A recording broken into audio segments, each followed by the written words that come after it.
NBA All-Star. That's what I'm doing this weekend. And Kev's like, oh, she'll be out there. What's your job this weekend? Oh, or are you just there for vibes? No, gosh, I'm not. If I want to go for vibes, I'm going to Cabo. Like, I'm not going to an All-Star where I have to work the whole time.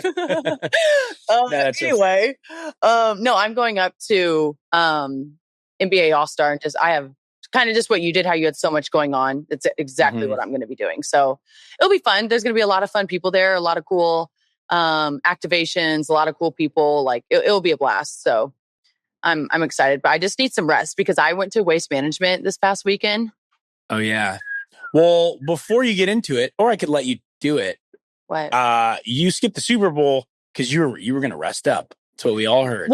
So tell us about this weekend. Floor's yours. Honestly, yeah, I have to eat some of my words because I did stay to rehab. And so I rehabbed Monday. This is where it gets bad.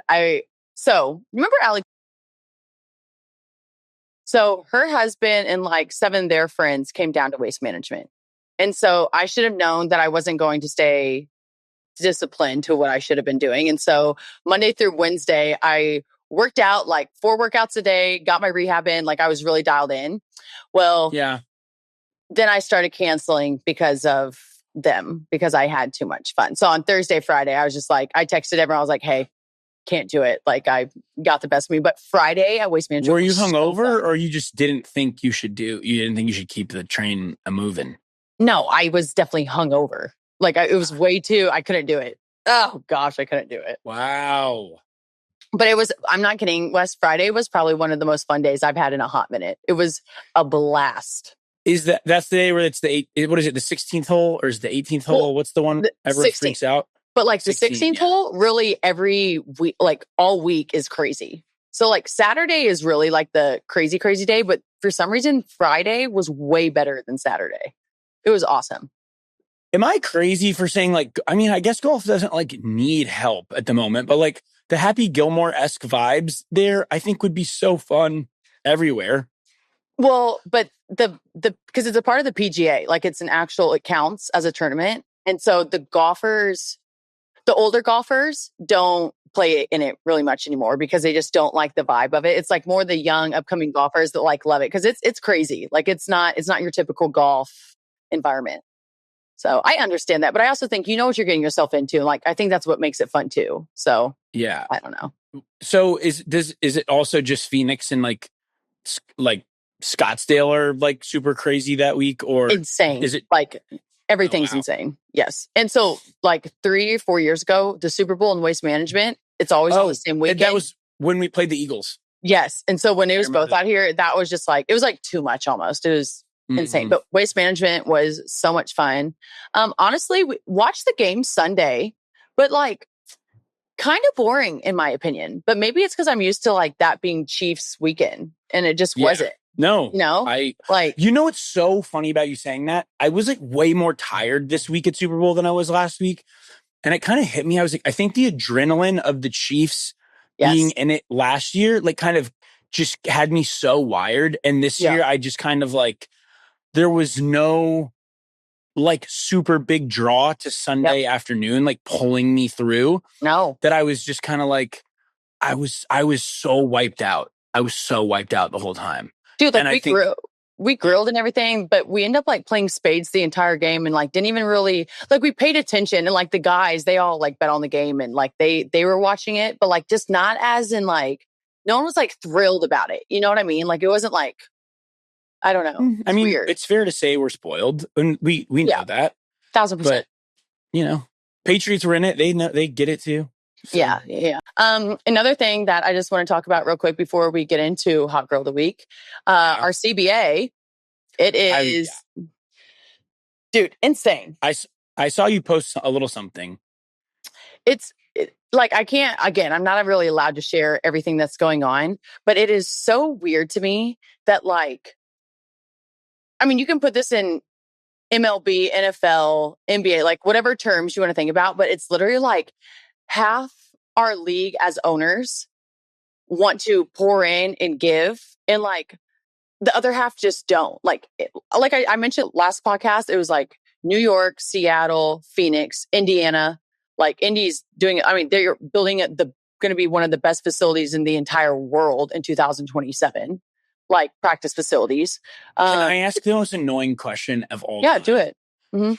I actually regret this, but like, you don't share facilities with the Pacers? So Gainbridge as a whole, that's where our locker room is, and that's where their game day locker room is.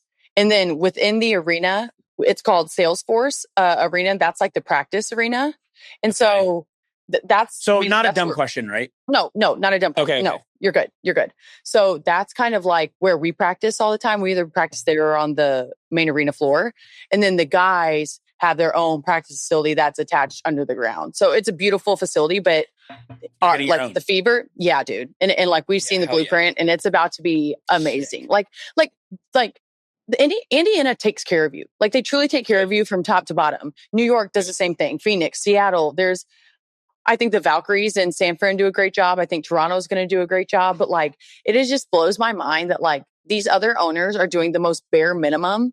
And it's like, sell your team and let other people who want to be a part of something great, like put their money into it. You know what I mean? But it's just kind of crazy to me. I don't know. Well, the whole reason that you have negotiations, like we kind of talked about this last time, are like, there wouldn't be, it's not a lockout, but it's like no movement, is because owners have such different POVs on how it should be ran, how they see all of this working out. And like, yeah, it sucks. It sucks that this almost like would encourage the owners who do spend money. It's like, it's encouraging them to just be like, we want our season to happen. So we're going to like, to like meet in the middle, we will like spend less. And that should never happen. Like this, like if we're going to have a season, it has to happen within this next month of coming to an agreement. Otherwise it's going to be a lockout or strike, which is insane. Wouldn't that be insane? I will say, I do think it's nice, or like there's a little bit less pressure. The fact that there's two other leagues kind of right now, I feel like gives you guys a little cushion. Dude, so weird though. I was with some MLB people that are part of the office, and then a bunch of players and coaches the other day. And they were talking about how next year they could totally see the MLB going on strike because of like their same thing. Because of their salary and like teams, you know how the Dodgers just pay for everyone. Like they still have to produce, but like there's going to be a lot of business decisions when it comes to money and whatnot. And they say that they could definitely see a lockout or strike in their future. I mean, I think the MLB has gotten pretty bad with like the disparity and how much owners pay. Yeah. Clearly, the Dodgers are like the most obvious answer, but like even the Mets spend so much fucking money. Like clearly, the Yankees do. It's that part sucks because like the fact that the Royals won a World Series in 2015 is actually insane, mind-boggling that they pulled that off. The MLB. But like they're still all billionaires and like could spend more money. I just wish I prefer a salary cap. I don't know if that makes me sound crazy. But you know, do you guys have dumb question? Do you guys have a cap? Fuck yeah. Okay. I don't know if that's what it feels like. Yeah. Who knows? I'm probably shooting myself in the foot. But no, it's going to be interesting. So I feel like the next couple of weeks, I'm going to like we have a CBA meeting coming up. I need to look. It's either at the end of this week or upcoming. So like we'll have more to talk about because it's getting interesting. It's very, very cool from the business side of things, to be honest. I am an optimist and I want to think good thoughts because I think all these other leagues are amazing, right? You have Project B, which is going to be phenomenal. You have Unrivaled, which is a lot of people are doing. But I do think, the WNBA is the platform of it, and so you got to have it. So I'm really hoping that if the league side gets their ish together, then I think we're 70% going to have a season, which is pretty high. Oh, I was going to say it's not high at all. Oh, really? I mean, 70, I feel like these instances, you're always like, oh, fuck, what's going to happen? And then, well, I think what's like, no one's making money if the season doesn't happen. So like shit always happens, but like, well, that's what I'm going to say. I think that like on the business wise, you can't not have a season. That'd be like the worst thing that you could possibly do for the WNBA. Like, and they know that. The owners know that. So they have got to come correct. If it goes to a lockout, whose decision is that? Is that players or is that the owners who think that the league is like fucking them over?